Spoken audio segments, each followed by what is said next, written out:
अरावली, क्या चुनौतियां और सवाल है सरकार के सामने? वो जवाब कहां से मिलेंगे? सिर्फ अरावली नहीं, सरकार, कोर्ट, वैज्ञानिकों और लोगों के पास चुनौतियों की पर्वतमाला खड़ी है। कई सवाल हैं जिनके उत्तर चाहिए। कितनी ऊंचाई सही होनी चाहिए जहां तक खनन वैध हो? कितना इलाका बफर जोन में हो और कौन सा हिस्सा इको सिटी जोन में होना चाहिए? ऐसे ही कई सवालों के जवाब हमने एक्सपर्ट से लिए। पर्यावरण एक्टिविस्ट आरोप लगा रहे हैं कि सरकार की नई परिभाषा से अरावली के बड़ा हिस्सा खनन और निर्माण के लिए खुल गया है। पहले जानते हैं इन सवालों और चुनौतियों को। अरावली की सही सीमा क्या है? ऊंचाई कैसे मापी जाए? क्या 90% पहाड़ियां खनन के लिए खोल दी जाएंगी? नई परिभाषा से बाहर हुए इलाकों में अवैध खनन बढ़ेगा? भविष्य में कानूनी खनन का रास्ता खुलेगा? इससे बड़े पैमाने पर जंगल के खिलाफ गतिविधियां शुरू हो जाएंगी। इन सवालों पर सरकार की तरफ से पर्यावरण मंत्री भूपेंद्र यादव ने स्पष्टीकरण देने की कोशिश की, लेकिन कुछ सवालों के जवाब संतोषजनक नहीं रहे तो कुछ पर अधूरे। मंत्री ने कहा, जब तक साइंटिस्ट अपना प्लान नहीं बना लेते तब तक अरावली में कोई खनन लीज नहीं दी जाएगी। कुल 1.44 लाख वर्ग किलोमीटर अरावली में 0.19% हिस्सा ही खनन के लायक है। उसमें भी सिर्फ विशेष और वैज्ञानिक कारणों से अनुमति मिलेगी, जैसे रणनीतिक खनिज या परमाणु ऊर्जा की जरूरत। रियल एस्टेट के लिए कोई छूट नहीं। यहाँ मंत्री का जवाब संतोषजनक था। खनन की आशंकाओं को काफी हद तक दूर किया। नया नियम अवैध खनन रोकने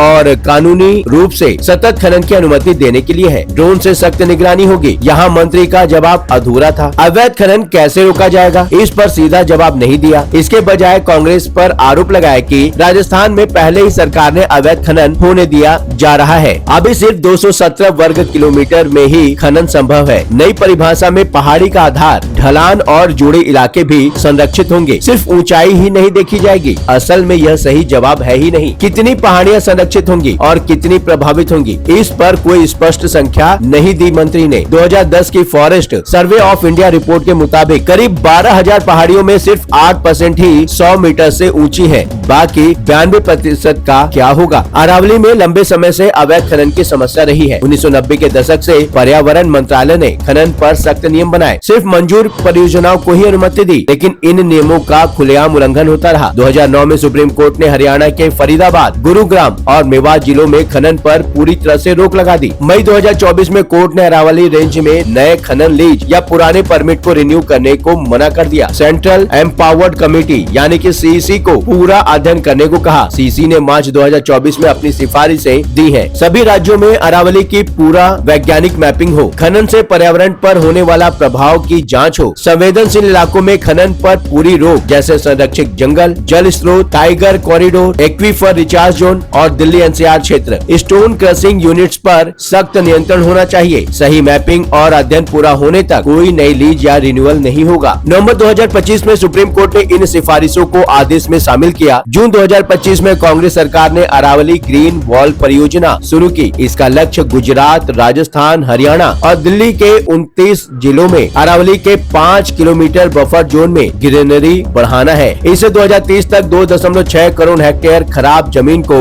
ग्रीन करने में मदद मिलेगी। चारों राज्य यानी गुजरात, राजस्थान, दिल्ली और हरियाणा सभी अरावली की पहचान के लिए अलग अलग नियम का इस्तेमाल कर रहे थे, यानी अपने हिसाब से परिभाषा गढ़ रही थी। Forest survey of India (FSI) ने 2010 में कहा था कि ढलान 3 डिग्री से ज्यादा होनी चाहिए। पहाड़ी के आधार से 100 मीटर का इलाका बफर जोन होना चाहिए। पहाड़ियों के बीच 500 मीटर दूरी और चारों तरफ से घिरा इलाका ही अरावली कहलाएगा। इसे सुलझाने के लिए कोर्ट ने एक कमेटी बनाई, जिसमें पर्यावरण मंत्रालय, राज्य वन विभाग, geological survey of India (FSI) और सीईसी के सदस्य थे। कमेटी ने अक्टूबर 2025 में रिपोर्ट दी और कहा कि स्थानीय जमीन से 100 मीटर ऊंची पहाड़ियां ही अरावली मानी जाएंगी। अगर 2 या 2 से ज्यादा ऐसी पहाड़ियां 500 मीटर के दायरे में हो तो उनके बीच की जमीन भी अरावली में ही मानी जाएंगी। अमिकस क्यूरी के परमेश्वर ने इसका विरोध किया। उनका कहना था कि यह परिभाषा बहुत अधकचरी है। 100 मीटर से नीचे पहाड़ियां खनन के लिए खुल जाएंगी, जिससे अरावली की कंटिन्यूटी खतरे में पड़ जाएगी। लेकिन अतिरिक्त सॉलिसिटर जनरल ऐश्वर्या भाटी ने कहा कि FSI वाली ढलान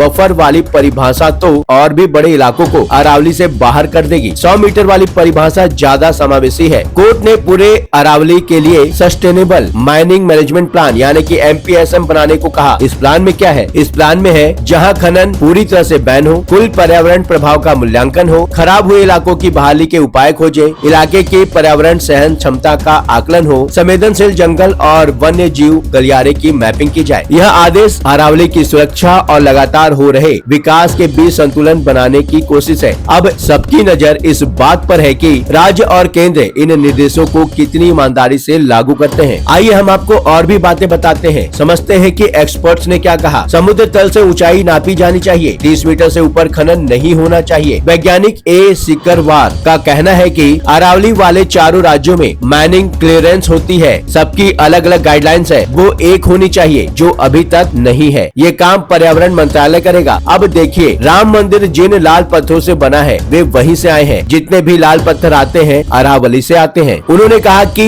अनलिमिटेड अवैध खनन हो रहा है, कम से कम 1 साल में इसमें खनन नहीं होना चाहिए। 100 मीटर की परिभाषा बदलनी चाहिए, 30 मीटर के नीचे खनन होना चाहिए, उससे ऊपर एकदम नहीं। जो 1048 चोटियां और 100 मीटर के ऊपर है उन्हें इको सेंसिटिव जोन बनाना चाहिए। आगे जोड़ते हुए उन्होंने ये भी कहा कि समझ ये नहीं आता कि ऊंचाई जमीन से कैसे जोड़ी जा रही है। हमारे यहाँ शहर, रेलवे स्टेशन समेत पूरी दुनिया पहाड़ों और पहाड़ियों की ऊंचाई समुद्र तल से नापी जाती है। अरावली की ऊंचाई भी समुद्र तल से ही नापी जानी चाहिए, जमीन से नहीं, क्योंकि जमीन की सतह बदलती रहती है। हर पहाड़ी के नीचे ऊंचाई, लैटिट्यूड, लॉन्गिट्यूड और जियोग्राफिकल पोजीशन वाला बोर्ड लगा होना चाहिए ताकि लोगों में जागरूकता फैले। टोपोलॉजी के लिए सैटेलाइट इमेजनरी होनी चाहिए। ये इमेजनरी इसरो के निसार सैटेलाइट से हो सकती है। वो इमेजरी सरकार के पास रिजर्व होनी चाहिए ताकि ये पता चल सके कि क्या स्टेटस है पूरे अरावली का। भूगर्भ शास्त्री और प्रोफेसर नितिन प्रियदर्शी ने कहा कि 250 से 300 करोड़ साल पुराने अरावली का